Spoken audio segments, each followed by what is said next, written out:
primero que nada, no tengo nada que declarar. Mi nombre es Carolina Domínguez Rico, trabajo aquí en el grupo con la doctora Alejandra González y pues nosotros nos encargamos de ver pacientes con amiloidosis TTR diario. Y bueno, pues de eso vamos a hablar.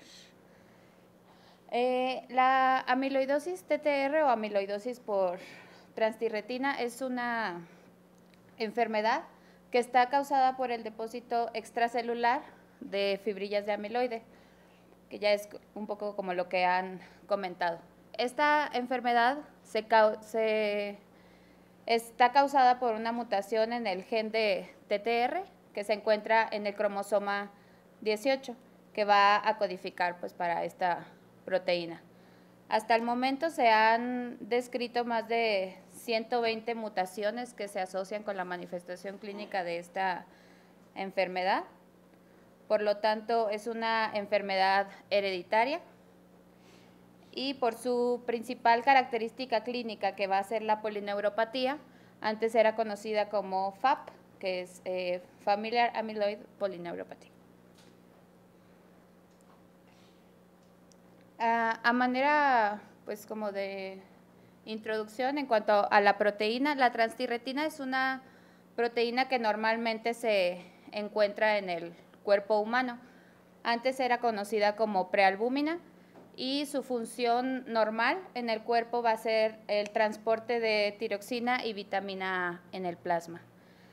Como ya mencionaron anteriormente, se produce principalmente en el hígado en un 95%, y el resto en el plexo coroides, en el cerebro. Normalmente la vamos a encontrar en sangre en niveles de entre 20 y 40 miligramos sobre decilitro. Hablando un poco de genética, que también se profundizará más adelante, esta es una enfermedad hereditaria que se transmite de forma autosómica dominante, y como ya mencionaban también va a tener una penetrancia variable, principalmente según el tipo de mutación.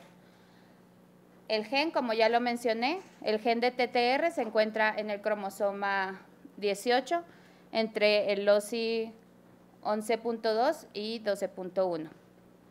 Los pacientes que se encuentren afectados por una mutación en este gen en ellos vamos a encontrar la proteína mutada, o sea, digamos que ya no se va a encontrar como tetrámero, que es como está normalmente en el cuerpo, sino como las fibrillas, circulando en plasma desde la vida fetal. Sin embargo, los síntomas los van a empezar a desarrollar o presentar más adelante en la vida, según la cantidad del depósito de amiloide. Y bueno, solo para comentar que las mujeres se ha visto que transmiten con mayor penetrancia esta mutación hacia su descendencia.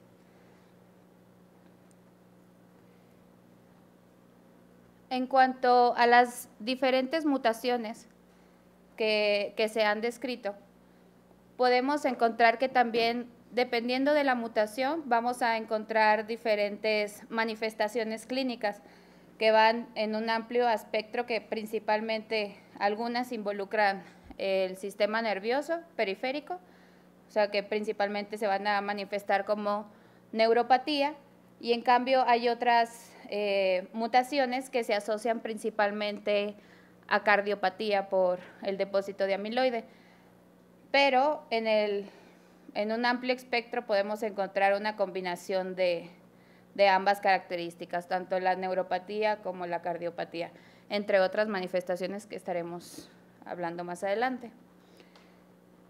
Estas son algunas de las mutaciones más frecuentes que se han descrito en el mundo. La más frecuente por mucho y más conocida, que más estudiada, es la valina 30-metionina. Por otro lado, en México tenemos descritas otras mutaciones, como serina 50-arginina, glicina 47-alanina, serina 52-prolina.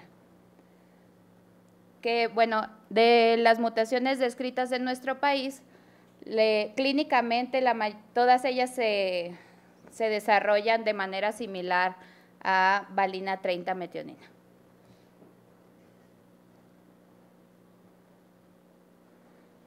Bueno, un poquito de la historia de cómo se describió y se ha estudiado esta enfermedad. El primer paciente fue observado por el doctor Andrade en Portugal en 1939. A partir de aquí empezó a estudiar a un grupo más grande de pacientes y logró dar una descripción de la enfermedad que pues es muy aplicable hoy en día.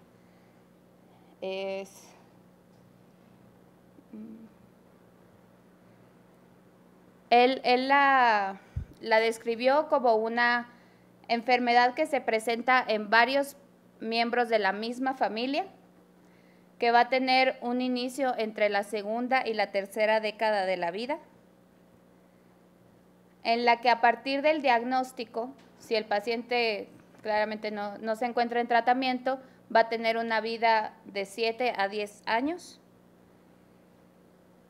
y que es un tipo de amiloidosis que va a afectar principalmente a los nervios periféricos, como ya había mencionado. Y una característica importante de esto es que la neuropatía periférica va a verse asociada también a afección del sistema vegetativo. Entonces, pues esta es una descripción, pues la primera descripción de la enfermedad, pero pues como vemos, como les comenté, estas características pues no cambian.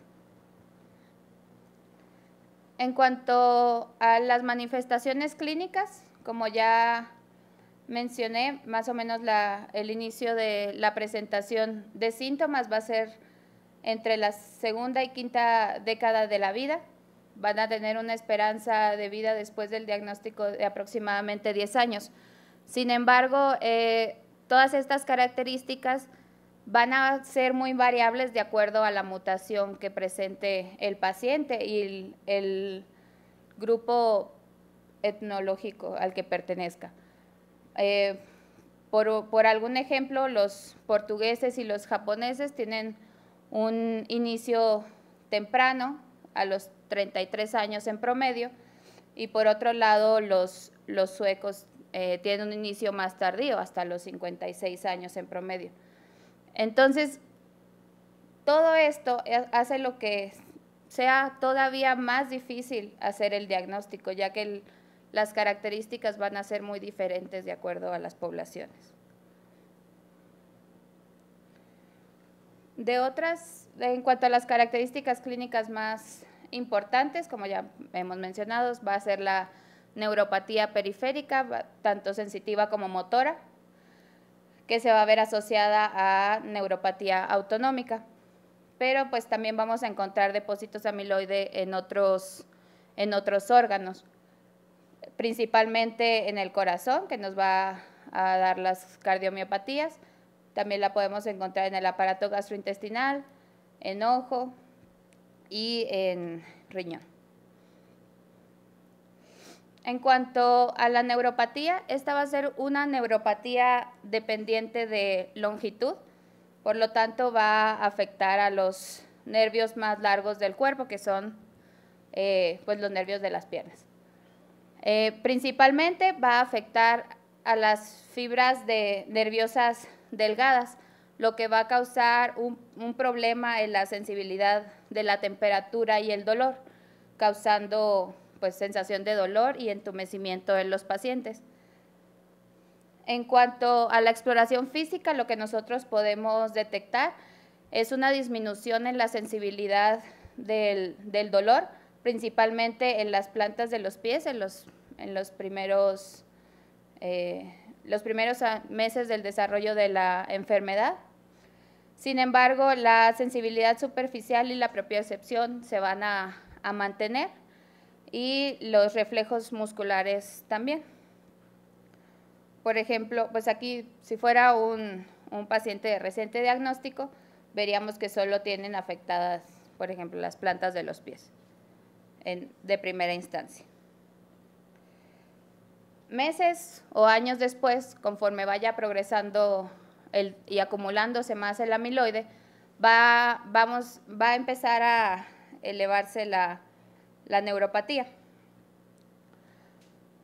También va a aparecer junto con esto el déficit motor. La alteración superficial se va a alterar, tanto superficial como profunda, y todo esto nos va a crear pues dificultades para la marcha, pérdida del equilibrio y aumento del dolor neuropático. Esto de forma característica también que los pacientes lo refieren principalmente por las noches.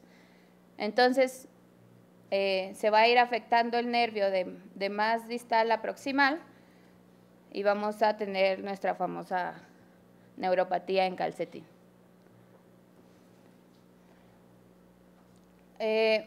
Conforme pasen los años, se va a extender el déficit sensitivo hasta muslos, miembros superiores y pared anterior del tórax y el abdomen.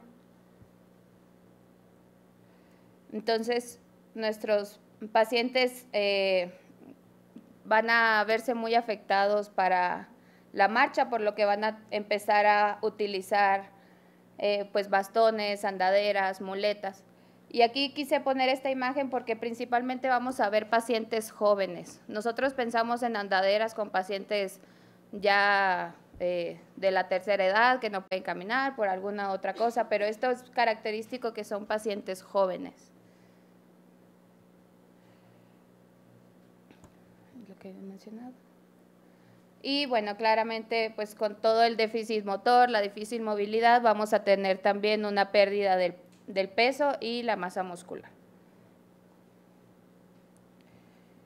En cuanto a la afectación autonómica, estos pacientes principalmente se ven afectados en cuanto al control de la tensión arterial, por lo que vamos a tener hipotensión ortostática, pero podemos tener otras manifestaciones autonómicas como vejiga neurogénica, alteraciones en la motilidad gastrointestinal, alteraciones en la sudoración y muy importante aquí también la disfunción eréctil, por ejemplo, recalco mucho en pacientes jóvenes.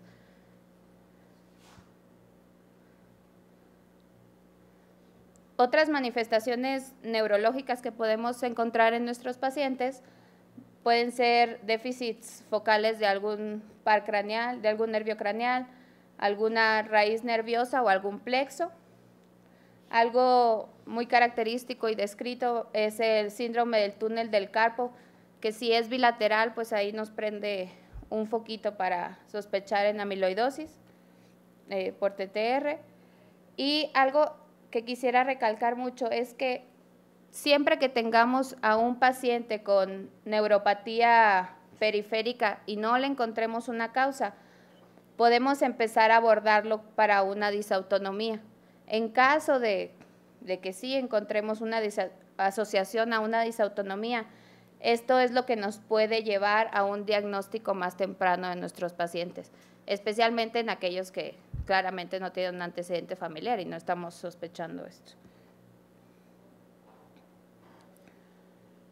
En cuanto a las manifestaciones cardiológicas, la principal va a ser la hipertrofia del miocardio, de las paredes tanto ventriculares como el septum, y pues todas las manifestaciones que se den van a ser debidas a la cantidad del amiloide que se encuentra acumulado. Y como ya lo mencioné, hay algunas mutaciones que se asocian más a las manifestaciones cardiológicas.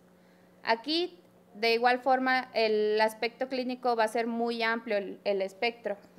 Podemos tener pacientes que tengan algún bloqueo, pero sean asintomáticos, hasta pacientes que tengan una falla cardíaca de progresión muy rápida. Y como lo mencioné, todo esto se ve relacionado con el tipo de mutación que tienen. En cuanto a la afección en el sistema de conducción cardíaco, podemos encontrar diferentes tipos de bloqueos, principalmente los bloqueos de rama, tanto derecha como izquierda, no hay ninguna predilección. También bloqueos atrioventriculares y sinoatriales. Otras manifestaciones, como ya lo mencioné, la más característica va a ser el engrosamiento de la pared ventricular. Esta, pues, claramente no va a estar asociada con hipertensión, y también el septum.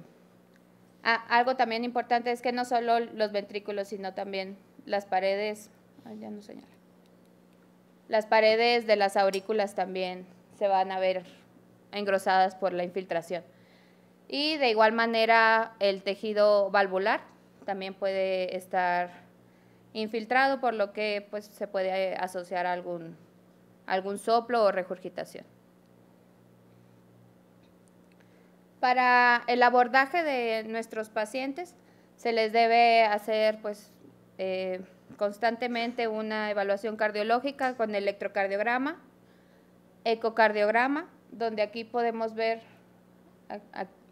aquí claramente se ve en el septum cómo está infiltrado en un ecocardiograma transtorácico, biomarcadores, de los cuales hablaré un poquito ahorita, imagen de resonancia magnética cardíaca y la gammagrafía, que aquí pues no tiene ningún marcador especial, sino que pues aquí no debería como de resaltar nada más que el hueso. Sin embargo, claramente la silueta cardíaca se realza por el acúmulo de amiloide.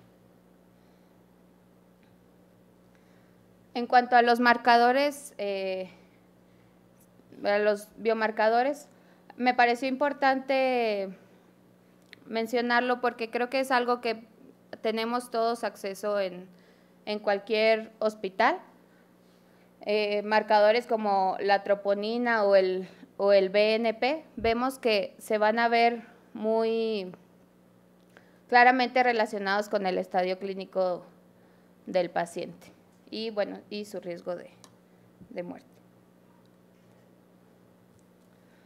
Una variante poco frecuente de la amiloidosis por TTR también es la amiloidosis leptomeningia, que esta se va a deber igual a mutaciones puntuales en el gen de TTR y se puede llegar a presentar en pacientes que tengan la mutación de valina 30 metionina, pero ya en estadios muy avanzados.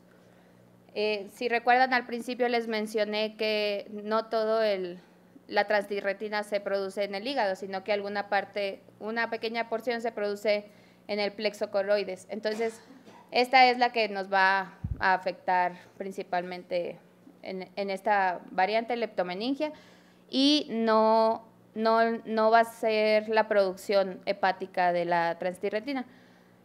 Por lo tanto, en estos pacientes el trasplante de hígado pues no nos funcionaría de nada, ¿no?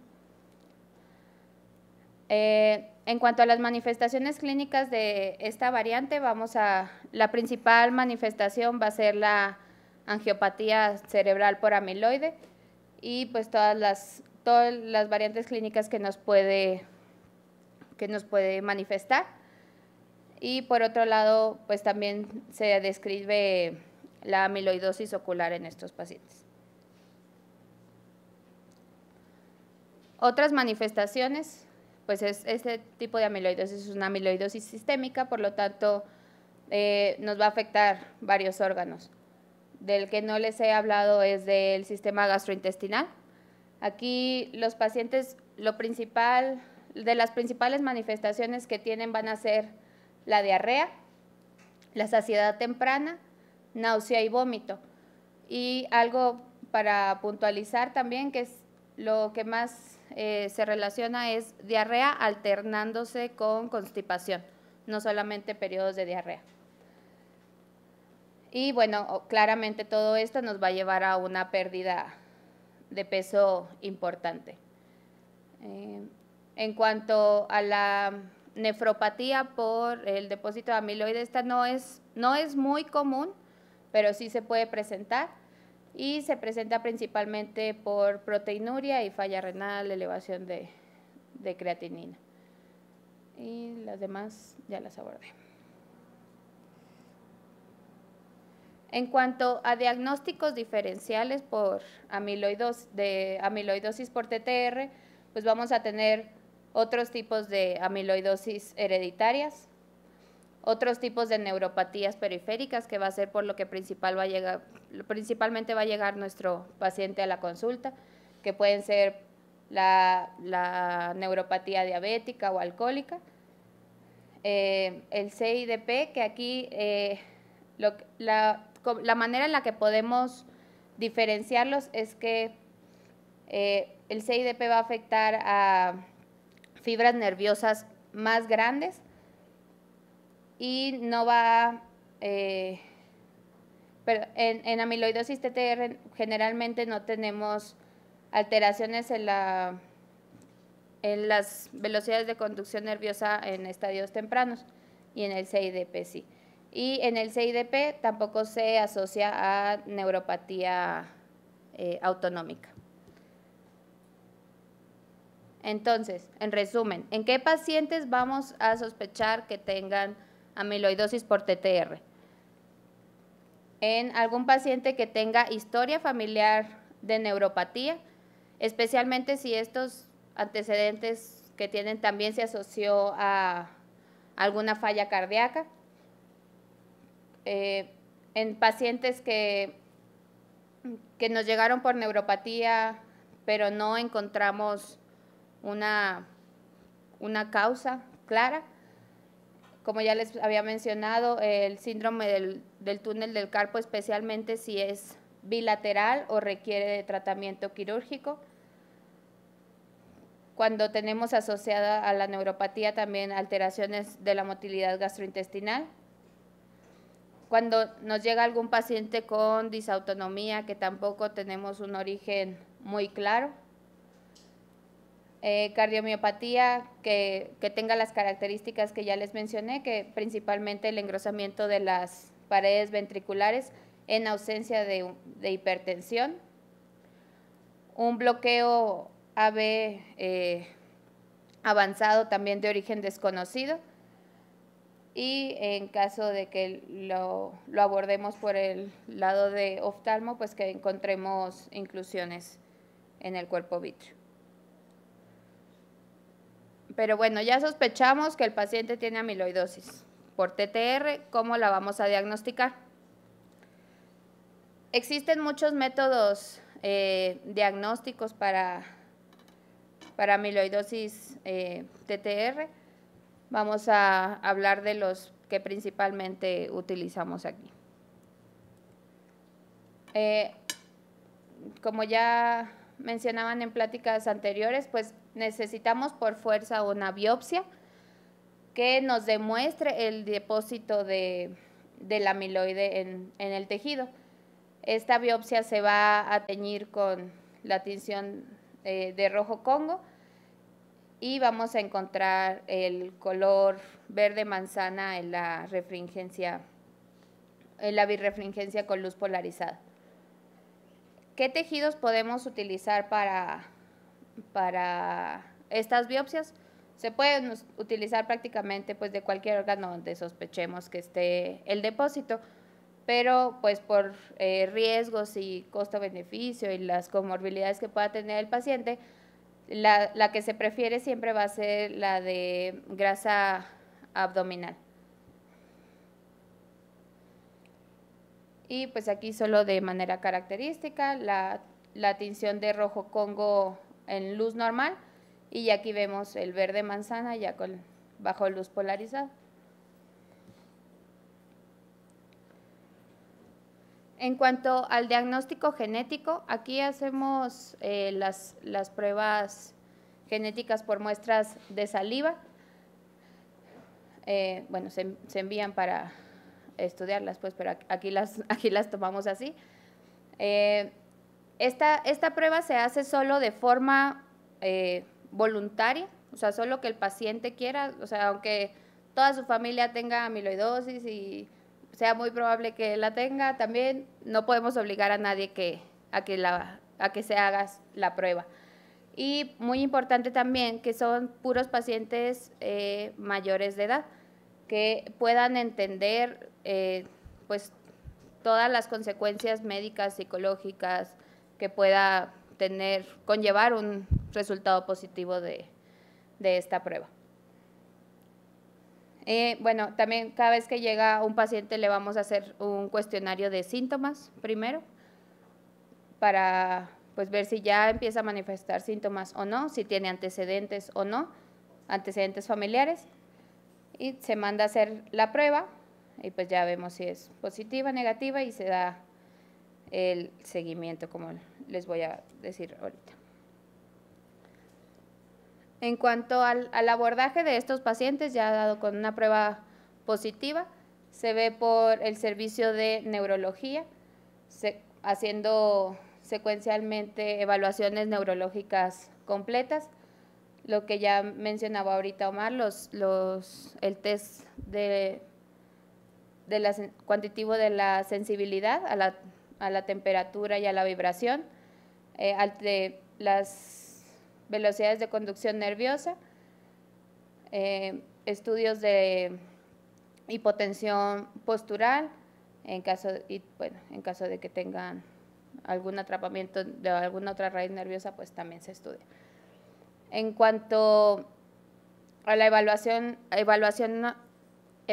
clínica de estos pacientes, se les hace también periódicamente una evaluación de los síntomas que tengan, tanto neurológicos como gastrointestinales, algunas otras de las disautonomías, pérdida de peso, que aquí algo importante que se utiliza en ellos es el índice de masa modificado por albúmina, por la pérdida de masa muscular. Se hace evaluación también conjunta de la función renal y estudios oftalmológicos. En cuanto al abordaje cardíaco, pues es lo que ya les mencionaba anteriormente y también se hacen estudios de MAPA y Holter. Y con todo esto lo que vamos a lograr va a ser clasificar en un estadio a nuestro paciente, o sea, según sus características clínicas. Esto es muy importante porque también nos habla, o sea, según el estadio en el que esté nuestro paciente, son las opciones de tratamiento que les podemos ofrecer.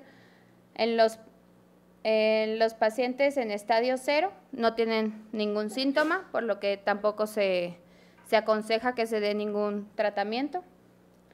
En pacientes en estadio 1 pueden caminar aún sin ninguna dificultad, sin embargo ya empiezan a dar algunos síntomas de neuropatía.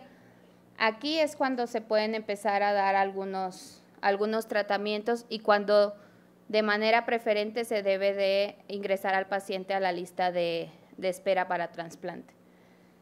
El estadio 2 de la progresión de la enfermedad, pues ya el paciente va a requerir asistencia para movilizarse, para caminar, y la neuropatía ya va a haber progresado a miembros superiores y al tronco. Y en el estadio 3 ya nuestros pacientes se ven confinados a cama o usar de manera estricta una silla de ruedas. Existen otras clasificaciones según la discapacidad que van presentando los pacientes, pero pues como vemos es muy similar. El estadio 0 son pacientes que no presentan ninguna alteración y bueno, las alteraciones en la marcha según si van necesitando, o sea, si pueden aún caminar sin apoyo, si requieren un tipo de apoyo, si requieren 2 puntos de apoyos más o si ya usan silla de ruedas. Y bueno, igual, esta es muy similar, pero pues para ver los diferentes tipos de estadiaje. Y pues para concluir mi participación, solo que quisiera recalcar que Nuestros pacientes debemos de verlos con un abordaje multidisciplinario que incluya tanto al paciente como a su familia y a la persona encargada de cuidarlo. Vamos a hacer todo un grupo de especialistas, neurólogos, cardiólogos, oftalmólogos, nefrólogos, genetistas, psicólogos, psiquiatras y personal de rehabilitación. Aquí, muy importante también me faltó pues el equipo de trasplantes y nuestro equipo de enfermería, que son de mucha ayuda. Y eso es todo. Muchas gracias.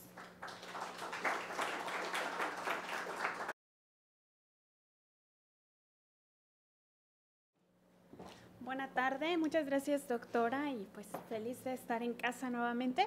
Vengo yo a finalizar la jornada y compartir un poco con ustedes sobre amiloidosis hereditaria. Vamos a iniciar con el caso clínico. Ya la doctora nos dio algunos pormenores acerca de la amiloidosis hereditaria por transtiretina, que es por mucho la más prevalente, la más frecuente de las amiloidosis hereditarias. Bueno, inicialmente pues no tengo conflicto de intereses. Este caso clínico es acerca de un paciente masculino de 74 años, originario de Guerrero, de una localidad pequeña de aproximadamente 1,600 habitantes, es decir, una localidad que para intereses de la genética, con probable endogamia. Él es un paciente analfabeta que se dedica a la agricultura y la principal herramienta dentro de la historia clínica genética, que es la historia familiar, vemos esta genealogía. Es una genealogía de 4 generaciones, donde el propósito está en la segunda generación, es el número 3, y vemos pues que él está afectado. Principalmente su sintomatología consistía en parestesias, una pérdida de peso no intencionada y dolor de características neuropáticas. Vemos en esta genealogía que ya los padres habían fallecido y no se conocía la causa ni la edad. El propósito tiene 6 hijos de 2 parejas diferentes. Una de sus hijas de 48 años había referido ya parestesias y vemos el resto de la descendencia en la imagen también. Dentro de sus antecedentes personales patológicos, él fue diagnosticado en el 2013 con hiperplasia prostática benigna, estaba en tratamiento con tamsulosin, aunque no era un tratamiento constante. Un año después, en 2014, fue diagnosticado con hipertensión y con diabetes, estaba bajo tratamiento con losartán y con metformina a las dosis que están allí referidas. En cuanto al padecimiento actual, él refiere 2 años previos a haber iniciado con dolor, un dolor urente. Iniciaba en las extremidades inferiores, en las piernas, y tenía la característica de empeorar durante la noche, alternando con sensaciones anormales referidas como de frío. Un año después, hace un año, inició él presentando debilidad generalizada. Esto se asoció con una pérdida de peso no intencionada de 25 kilos aproximadamente. Después se agregó la dificultad para caminar, que lo dejó confinado al momento de la exploración a silla de ruedas. Actualmente refería también la sensación de adormecimiento en cara, en la espalda y en ambas piernas, donde pues ya era muy evidente las alteraciones sensitivas y la debilidad muscular. Fue referido con la sospecha de amiloidosis hereditaria. En cuanto a su exploración física, pues a resaltar que fue una exploración física limitada.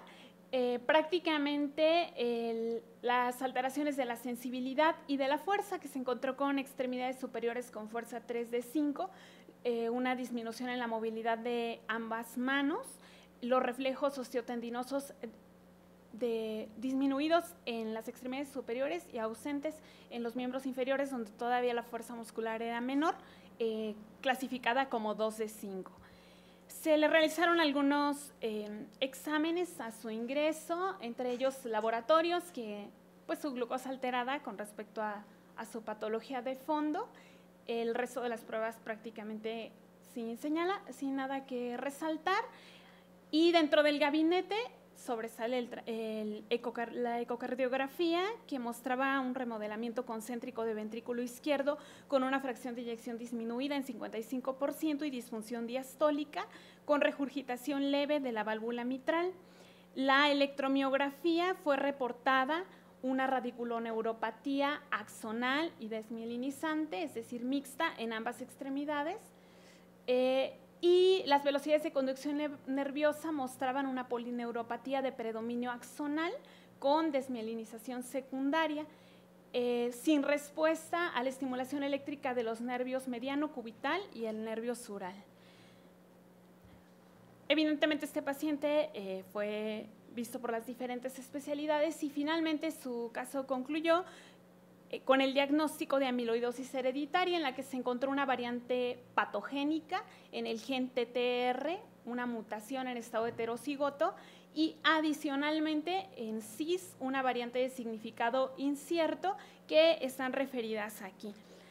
Para fines de la genética, bueno, pues ya llega el diagnóstico, pero más allá de ver al paciente con su diagnóstico, que es la prioridad, vemos a la familia. La genética estudia familias más que pacientes individuales. Entonces, una vez que tenemos el diagnóstico en este paciente, nos preparamos para una parte importantísima de la consulta, que es el asesoramiento genético. Entonces, con respecto al asesoramiento, que lo preferimos llamar asesoramiento que consejería, más que dar algo guiado hacia el paciente, lo que hacemos es exponer los riesgos. Y sobre eso es lo que yo les quisiera concluir este caso con ello. ¿Cuáles son los riesgos para los familiares que vemos aquí de tener la mutación? Y por lo tanto, sabemos, y ya los médicos nos han orientado con esto, que no necesariamente estamos diciendo que quien tenga la mutación va a tener la enfermedad, porque la penetrancia de la enfermedad no es completa y en general es algo complejo poder afirmar quiénes van a estar enfermos. Lo que queremos predecir inicialmente es quiénes están en riesgo y por lo tanto tendrían que ser estudiados para una determinada variante patogénica en el DNA. Entonces aquí en esta genealogía vemos que el propósito tiene un hermano únicamente y por lo tanto, al ser una enfermedad, ¿con qué tipo de herencia? Ya lo comentó la doctora. Autosómica dominante. ¿Cuál sería la probabilidad a priori? Todas estas probabilidades se establecen a priori de que este hermano estuviera afectado, tuviera la mutación. ¿Alguien sabe? Angélica, ¿puedo hacer una paréntesis? Claro que sí, doctora. Estaba muy sencillo, al menos en mi experiencia, cuando tenía bien documentada la mutación que venía de estos estados de Guerrero y Morelos. De repente llega un paciente nuevo a mi consulta de Acapulco, Guerrero, y resulta que trae una mutación que yo no conozco porque no he visto. Tengo más de 100 pacientes con 3 mutaciones diferentes, bien determinadas dónde están. Y no solo tiene una, tiene 2 mutaciones. Entonces, yo creo que aquí el caso, y por eso lo presentan, no es tan sencillo como, sí, claro, esa autosómica dominante tiene el 50%. Aquí como que yo creo que tenemos que ahondar más de cuál mutación va a tener la hija y se aumenta la posibilidad porque el paciente tiene, y cuál es la frecuencia de que tengan los pacientes 2 mutaciones, una de variante incierta o no, y después vas a ver cuál es la de variante incierta, cuál es la buena y cuál es la mala. ¿Puedes como que profundizar en eso? Sí, claro que sí, doctora. ¿Alguien quiere hacer otro comentario? Este es un caso, como ven, del año pasado, es muy reciente y es un caso como muy complejo. ¿Tienen alguna duda? ¿Tienen casos así ustedes? Sí, doctora, gracias. Bueno, en la presentación de la parte teórica vamos a hablar un poquito más sobre las mutaciones, pero efectivamente, cuando hay una variante y cuando llega un resultado de genética, a veces uno se jala los pelos porque dice, pues esto, ¿cómo lo interpreto? Porque no siempre es tan claro. Entonces, llega al entregarnos un resultado genético, lo primero que hay que ver es el tipo de cambio, si efectivamente lo hay en el DNA. Hay mutaciones silenciosas en las que no hay cambios y por lo tanto, al final en la proteína, y por lo tanto, pues lo más probable es que funcionalmente no tengan una repercusión. Entonces, cuando efectivamente hay un cambio, como en esta mutación, la valina 142 isoleucina, aquí sí es de un aminoácido a otro, entonces lo primero es que sí a nivel funcional puede haber una repercusión. Obviamente se consultan las bases de datos y se encuentra que esta variante es patogénica y que ha sido ya reportada y por lo tanto está asociada con la enfermedad o podríamos llamarle causal de la enfermedad. Pero tenemos otra mutación que es la variante de significado incierto. Un BUS o una variante de significado incierto representa un reto porque no hay los suficientes estudios, ya se han reportado algunas de estas variantes, pero no hay los suficientes estudios funcionales de proteómica que nos digan a nivel de la proteína cómo se manifiestan estas variantes. Entonces, en este paciente que se identifica la variante, no se sabe realmente al momento qué tanto ese otro cambio en la proteína puede estar modificando el curso de la enfermedad. Es un paciente de 74 años que inició sintomáticamente hace 2 años, entonces pensaríamos que la variante va más asociada a un inicio tardío, pero no sabemos qué tanto la otra mutación puede estar afectando el curso de la enfermedad. Lo que sí es que era una variante en cis. ¿Qué quiere decir? Que está en el mismo gen, en el mismo alelo, en la misma copia del gen donde está la variante patogénica. Heredando el paciente o todos los familiares que tengan la variante patogénica van a tener también la variante de significado incierto, porque todo ese haplotipo se hereda en bloque. Ese gen es una sola copia que tiene las dos variantes y se heredan en bloque a los familiares, sea que manifiesten la enfermedad o no, pero van a tener la mutación.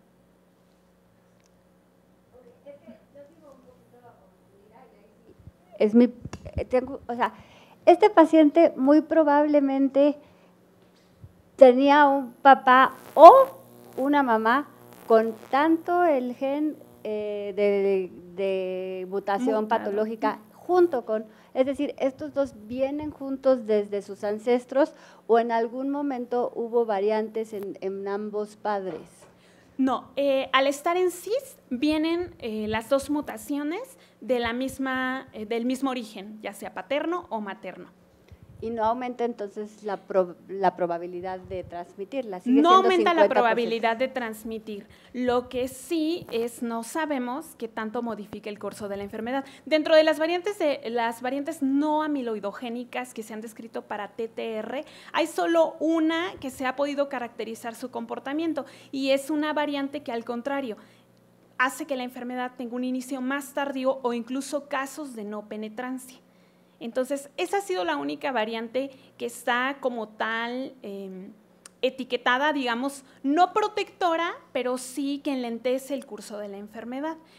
Esta variante que no está todavía clasificada junto con otras, no sabemos qué tanto pueda llegar a modificarlo, pero al estar en el mismo alelo, sí se heredan y el riesgo sigue siendo de 50%, pero se heredan las dos.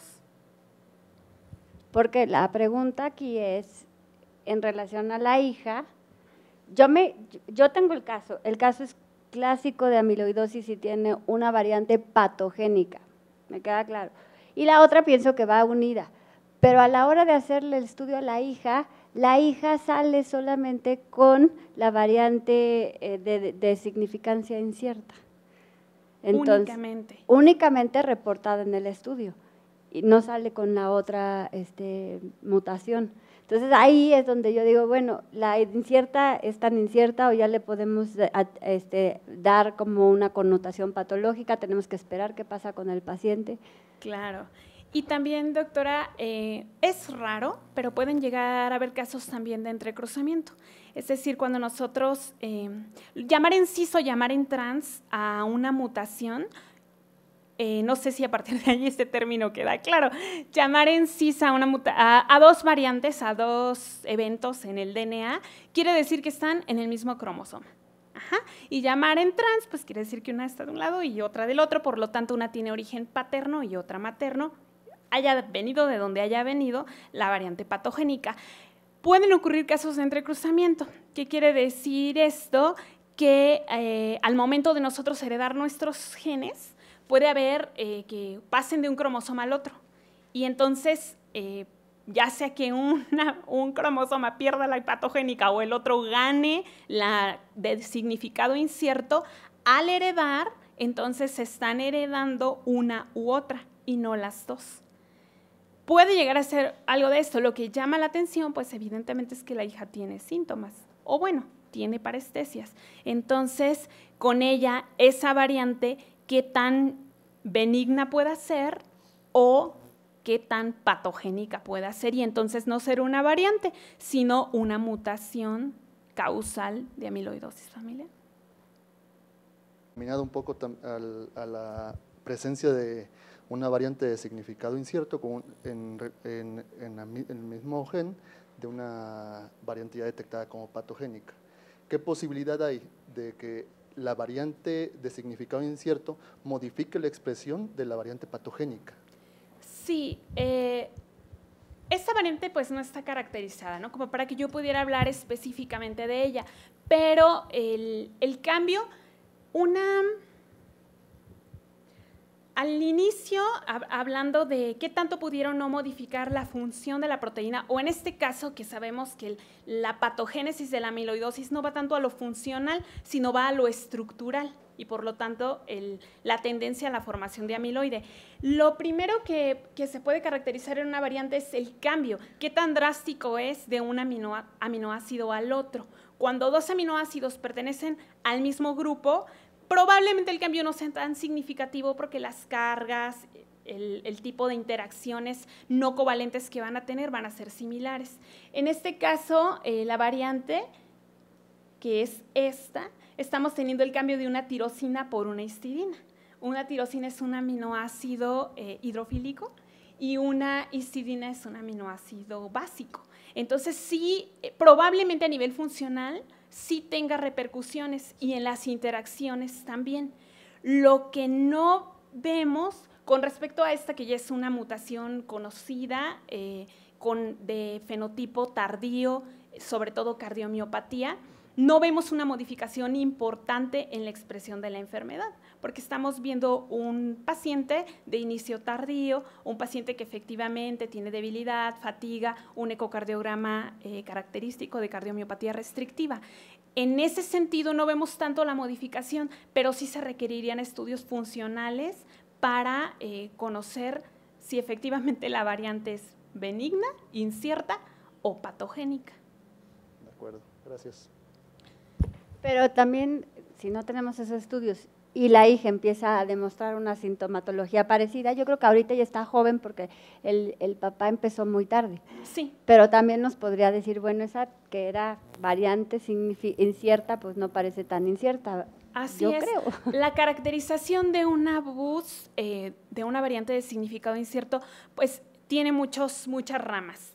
Desde luego los estudios funcionales serían el final, porque ahí podríamos demostrar qué tanto cambia la estructura, qué tanto hace más propensa la proteína de depositarse en fibrillas, pero también está la parte clínica, que en este caso el curso de clínico de la hija nos pudiera traer a la luz si esta variante efectivamente está relacionada con la enfermedad. ¿Alguna otra pregunta? Pues aquí cobra muchísima importancia y aparte de importancia, responsabilidad, la interpretación de las pruebas, ¿no? La experiencia que la doctora nos da con este caso de decir, pues no es tan sencillo a lo mejor como tener la B30M y entonces ya dar el asesoramiento. Vemos la implicación no solo para el paciente, sino para la familia del 50%, ¿no? del riesgo a priori que les damos de tener o no la mutación, pero en este caso, con ese tipo de hallazgos, de ver cómo vamos a interpretar y cómo vamos a dar el seguimiento a estos usuarios, y no solo a esta generación, ¿no? Porque vemos, por ejemplo, aquí a la hija que ya también tiene 3 hijos a su vez, donde estamos partiendo esa probabilidad de 50%, en caso de haberle heredado a los hijos, que a priori es 25% el riesgo de que ellos tengan la variante que ella tiene, ¿qué implicaciones puede tener para su salud? No está indicado al momento y es en general una regla para las enfermedades genéticas que tienen las manifestaciones en la vida adulta, realizar estudio de ADN en menores de edad.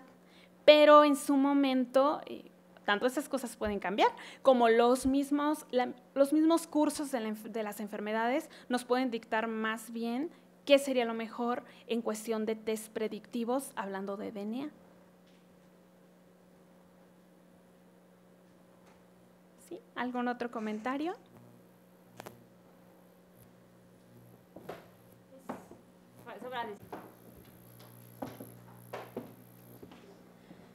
Gracias. Pues finalmente vamos a hablar sobre amiloidosis hereditaria y el caso que veíamos previamente es un caso en el que tenemos los antecedentes familiares, hablando ya de los hijos, ¿no? Ya tenemos ahí el panorama, hay un cuadro clínico característico, nos lleva a un diagnóstico, pero no todos los casos son así y por lo tanto, pues hay ciertos claves diagnósticas que pueden ser signos o síntomas pivote que nos lleven al diagnóstico, que en realidad el diagnóstico de una amiloidosis hereditaria, por su frecuencia baja, por la variabilidad en el espectro clínico que llegamos a tener, puede representar un reto para el médico clínico en cualquiera de sus especialidades que llegue a ver a un paciente.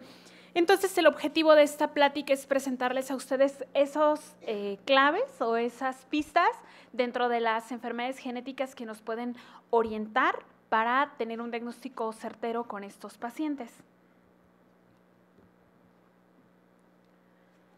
Bueno, les presento algunos datos con respecto a las amiloidosis hereditarias. Como ya hemos platicado, la principal de estas es la amiloidosis por transtiretina, y por lo tanto la mayoría de los datos que presento epidemiológicos y clínicos se van a referir a esta enfermedad, pero vamos a tratar de dar un panorama general de las amiloidosis hereditarias.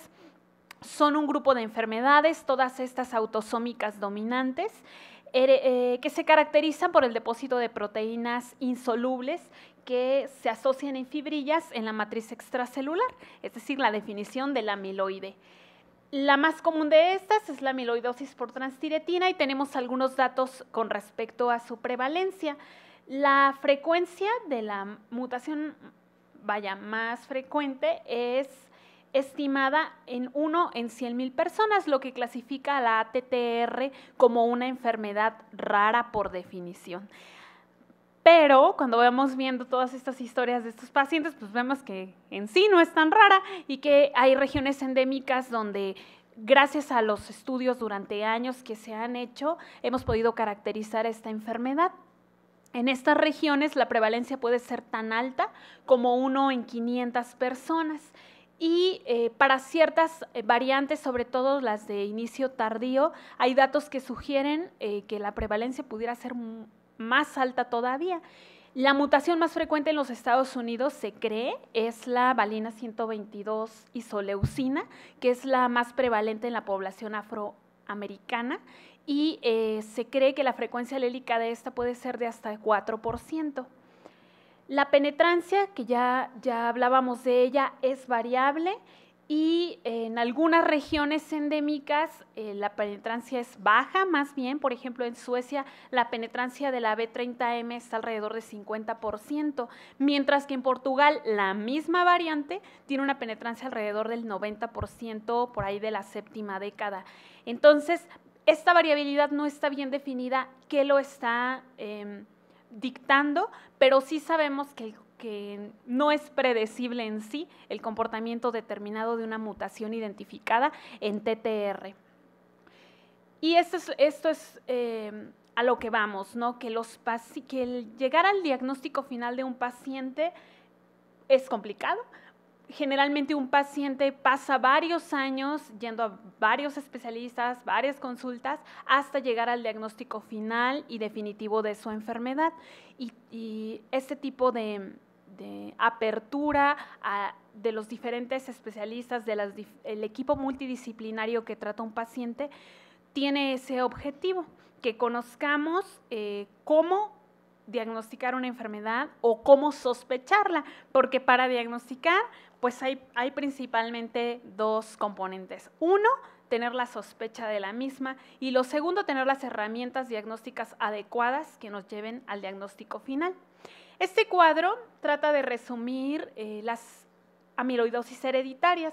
Antes de la era de la genética molecular, las amiloidosis hereditarias estaban clasificadas en 4 grupos que son prácticamente dictadas por la polineuropatía, y eran los FAP.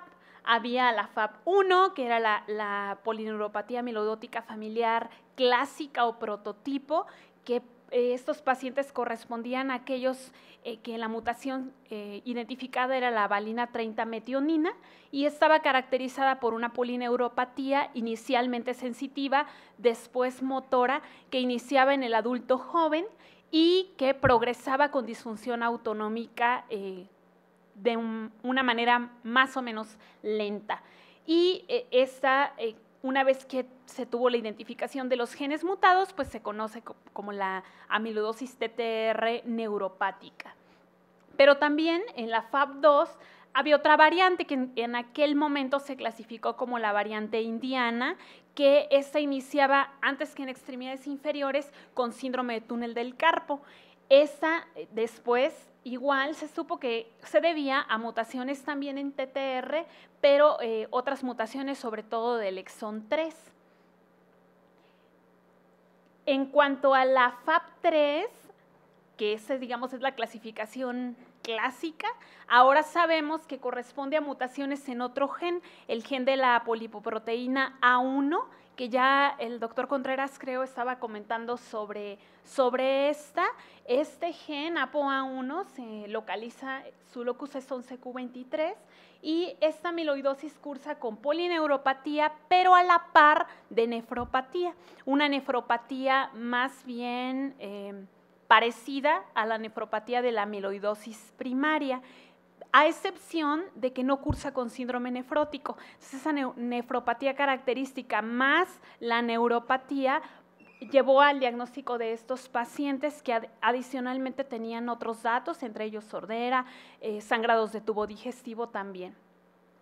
La FAP4 a su vez está ocasionada por mutaciones en el gen de la gelsolina, una proteína importante en la regulación de la matriz extracelular, y el distintivo de la amiloidosis por gelsolina, que se han ya identificado algunos clústeres en el mundo, es una distrofia corneal reticular característica asociada a la neuropatía de pares craneales. Una vez que se desarrollan las técnicas de biología molecular, pues sabemos que en realidad la clasificación de las amiloidosis no es tan sencilla por la clínica, sino que más bien parte de la proteína que está acumulándose. Y así tenemos otras amiloidosis no TTR, como las ocasionadas por mutaciones en el gen de la cadena alfa del fibrinógeno, en la lisina o en la cistatina C. Y ahí, aunque esta imagen, bueno, no sé si se alcanza a ver bien, pero habla de la fisiopatología molecular de la amiloidosis. Antes se creía que las proteínas como tal, pues estaba el gen, dictaba la secuencia de aminoácidos, había una estructura, como nos enseñaron, primaria, secundaria, terciaria, a veces cuaternaria, y ya estaba definida la función de la proteína. Ahora sabemos que las proteínas en el plasma, en espacios intracelulares, pueden existir en más de una forma, pueden existir en más de una variante. Entonces, vemos en este esquema cómo es la síntesis proteica que se lleva a cabo en el ribosoma, genera residuos de proteína en un estado no plegado. Algunas de esas proteínas son funcionales, otras no. En verde están representadas las chaperonas, proteínas que permiten el correcto plegamiento de una proteína hasta llegar a ser funcional. Y hay allí unas estrellitas rojas que hablan de modificaciones posttraduccionales. Sabemos que en la patogénesis de la amiloidosis no, aunque definitivamente está determinada genéticamente, son las modificaciones posttraduccionales y el plegamiento de la proteína lo que lleva al desarrollo de la enfermedad. De allí que este tipo de variantes identificadas no necesariamente serán patogénicas o no necesariamente se van a comportar igual. Más aún, el desarrollo o no de las fibras de amiloide tiene que ver también con un proceso normal de envejecimiento fisiológico.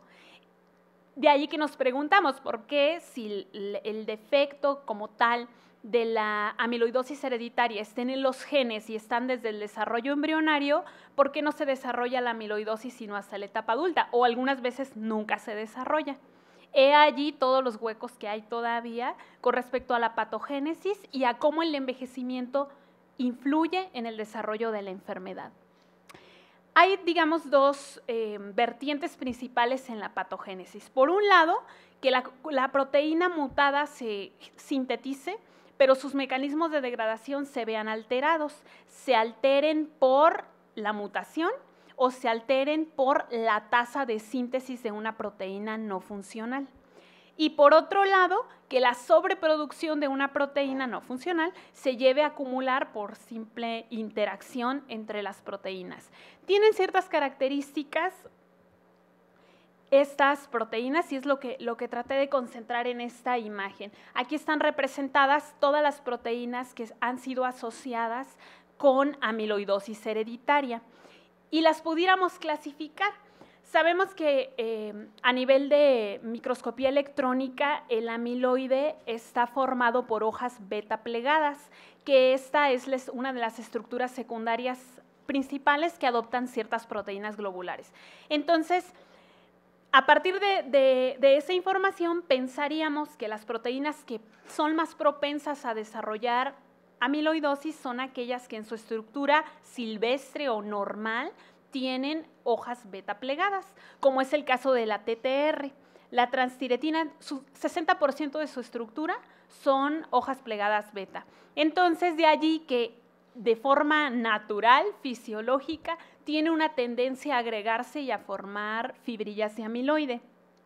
La vemos allá y vemos que es un tetrámero, como ya la doctora Domínguez nos platicaba, es un tetrámero que se asocia en ciertas regiones de sus asas y de esta manera puede transportar tanto tiroxina como la proteína de unión al retinol. Se sintetiza en el hígado principalmente, en los plexos coroides, en el epitelio pigmentario de la retina y en el páncreas también, aunque obviamente en menor proporción.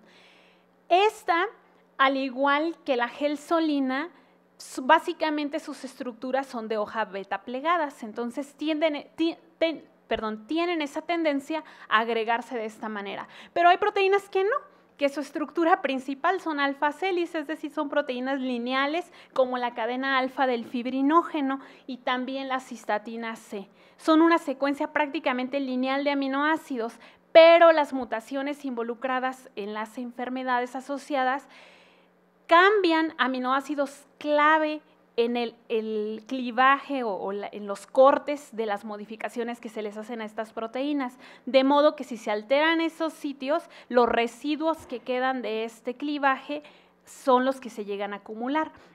Por lo tanto, el amiloide en estos casos no está compuesto de la proteína completa, sino de los fragmentos que resultan del clivaje de la misma. Y tenemos otros casos como la polipoproteína A1. Esta no suena porque es el principal componente del HDL colesterol como lipoproteína. Su secuencia primaria es de 243 aminoácidos y es una estructura muy sencilla que tiene unos puentes disulfuro en su estructura. Entonces, su modificación posttraduccional a lo mejor no es tan importante, pero otra vez, el cambio en aminoácidos clave en la estructura y en la funcionalidad de la proteína es lo que lleva al depósito de esta en la amiloidosis relacionada con ApoA1. Esta imagen ya la vieron y les vuelvo a pasar la estructura de TTR porque pues es donde tenemos la mayor información con respecto a amiloidosis hereditaria. Ya habíamos visto su locus, que es 18q12.1, y en el esquema de arriba nos está señalando algunas de las mutaciones identificadas hasta ahora y sobresalen dos de las más prevalentes, como lo vemos en los recuadros morados. TTR, el gen, tiene 4 exones, de los cuales el primer exón codifica prácticamente para una péptido-señal, es decir, una secuencia de aminoácidos que después en la proteína madura es retirada, desaparece. Por eso, si ustedes evalúan la nomenclatura de las mutaciones, tenemos una diferencia, hay 2 nombres, digamos la nomenclatura convencional y la nomenclatura estándar, donde hay una diferencia de 20 aminoácidos, porque una de estas considera esos 20 aminoácidos de la péptido señal, mientras que la nomenclatura estándar no los considera. En el exón 1 no se han reportado mutaciones, la mayoría de las mutaciones están reportadas en el exón 2 y en segundo lugar en el exón 3. En el diagrama de abajo, en amarillo y azul, vemos cómo es el monómero de los 127 aminoácidos que tiene TTR. En amarillo vemos cómo es la estructura y los links en negro representan las asas de plegamiento e interacción del monómero. Y vemos cómo cambian, están en rojo en la estructura mutada. Es precisamente esos cambios en la interacción los que dictan la patogenicidad de la proteína amiloidogénica. Y en el último esquema, acá hacia la derecha mía, vemos cómo hay un protofilamento de amiloide y las proteínas mutadas, el monómero, se van incorporando a este y así es como se deposita a nivel tisular el amiloide. Ahora, este cuadro representa el espectro mutacional de las diferentes proteínas. Obviamente la lista la va a encabezar TTR, de acuerdo a esta base de datos que está en internet y donde se pueden consultar todas las variantes, tanto patogénicas como de significado incierto que conocemos. Se dice que hay a la fecha 137 variantes reportadas, de las cuales la mayoría son amiloidogénicas, 124. Estas mutaciones prácticamente son del tipo de sentido erróneo, que le llamamos así a las mutaciones que en la proteína ocasionan un cambio de un aminoácido por otro.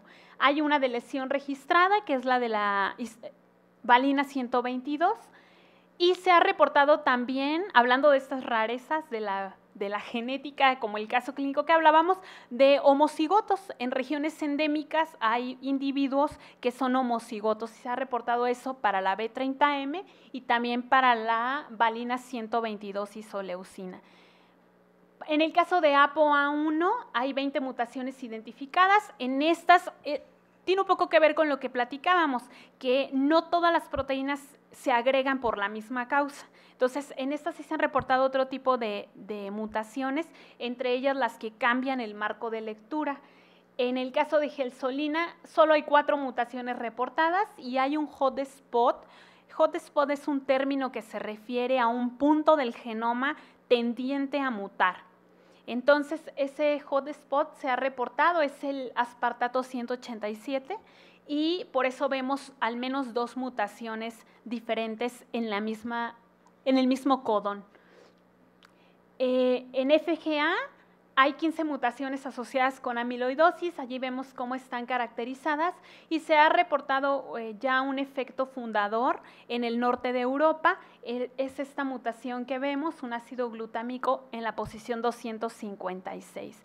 La mayoría a excepción de TTR, de las amiloidosis hereditarias, tienen clústeres definidos en el mundo donde se han empezado a estudiar y donde muchas de ellas se sospecha pues de efectos fundadores, que en algún momento, haciendo un estudio de genética de poblaciones, podemos ver asociadas las mutaciones y familias relacionadas. Finalmente, lisozima hay 8 mutaciones identificadas y la cistatina 3, en donde es la amiloidosis de tipo islandés, así se conoce, por la mutación fundadora que es la leucina 68 glutamina. Y llegamos a este punto del diagnóstico clínico. Ya se había comentado también sobre los diagnósticos diferenciales y que generalmente pues, se le dan antes al paciente que llegara a un diagnóstico de amiloidosis como tal o amiloidosis hereditaria.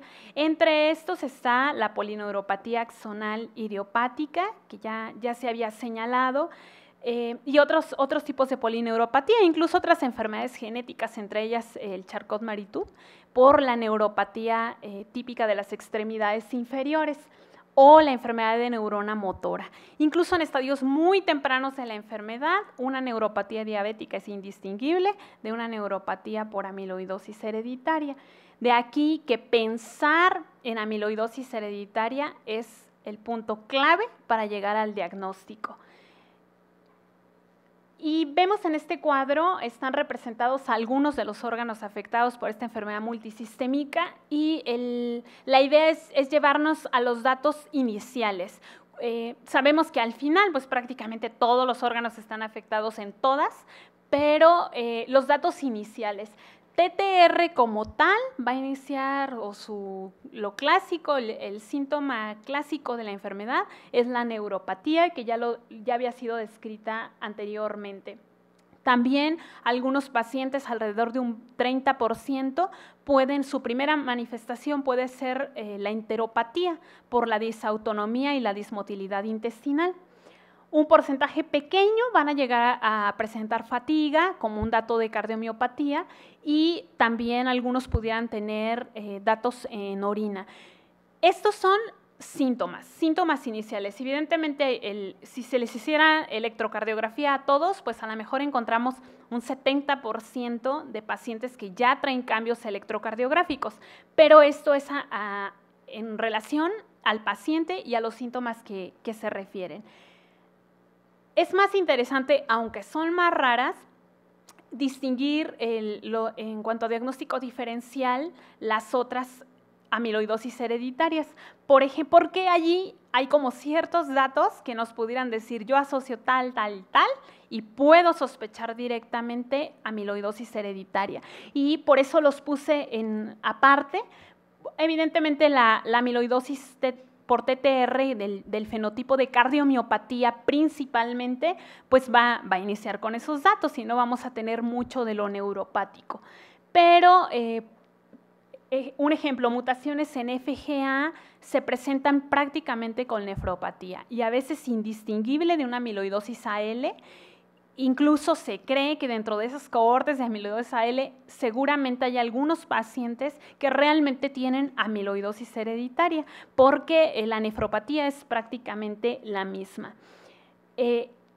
Pacientes con mutaciones en la gelsolina van a tener nefropatía, neuropatía, pero lo que ya les platicaba, la distrofia corneal puede ser característica aquí y esa asociación llevarnos al diagnóstico.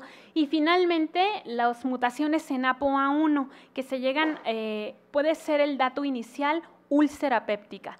Úlcera péptica asociada a nefropatía sin proteinuria puede también ser un foco de alarma que en realidad estemos hablando de amiloidosis hereditaria. Luego, en este tipo de enfermedades multisistémicas y de heterogeneidad tan amplia, clínica y genética, llegamos a pensar y decir, pues pueden ser todo y pueden ser nada, ¿no? Y son esas simuladoras en la medicina que llegan a confundirnos, pero tenerlas presente otra vez, y lo señalo pues porque así es, tener presente como diagnóstico diferencial una amiloidosis, sobre todo en casos donde a lo mejor otras etiologías son más frecuentes, cardiomiopatía, un síndrome nefrótico o una proteinuria sin nada más, es importante tenerlas allí presentes como diagnósticos diferenciales. Hay algo que en genética siempre analizamos, que es una correlación fenotipo-genotipo. Es decir, qué tan consistentes son los síntomas asociados a una determinada variante genética o llámese variante o mutación.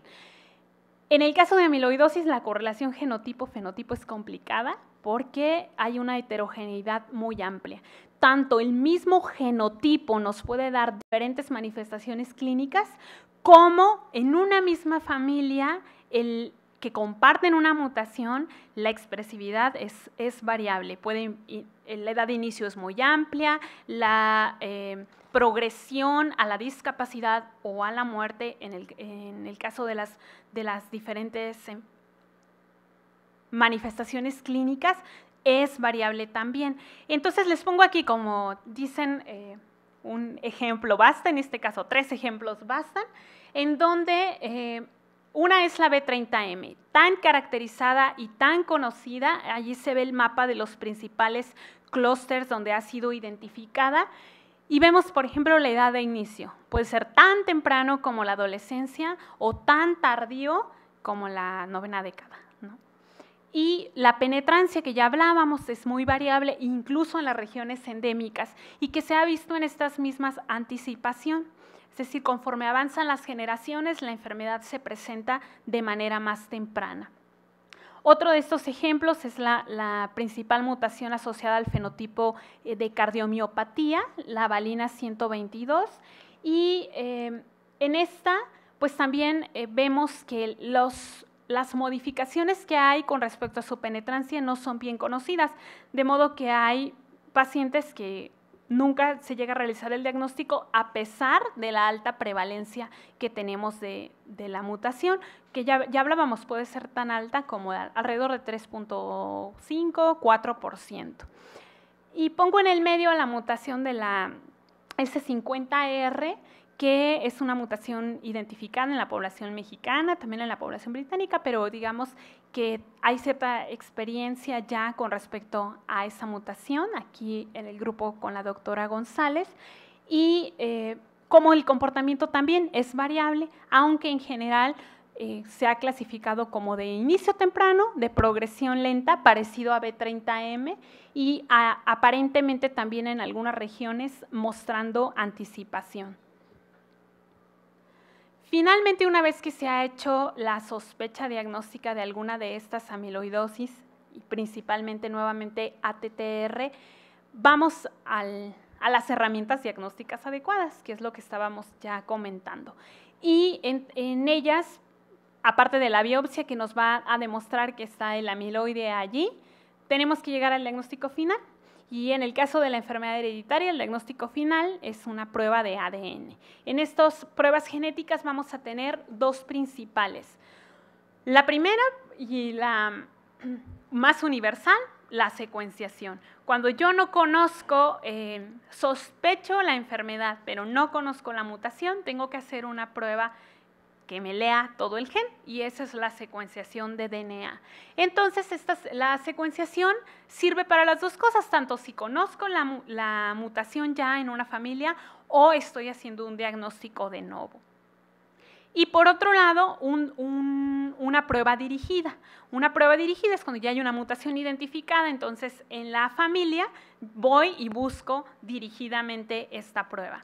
Algunos la recomiendan, otros no. ¿Por qué? Pues porque podemos perdernos de casos como el que platicábamos.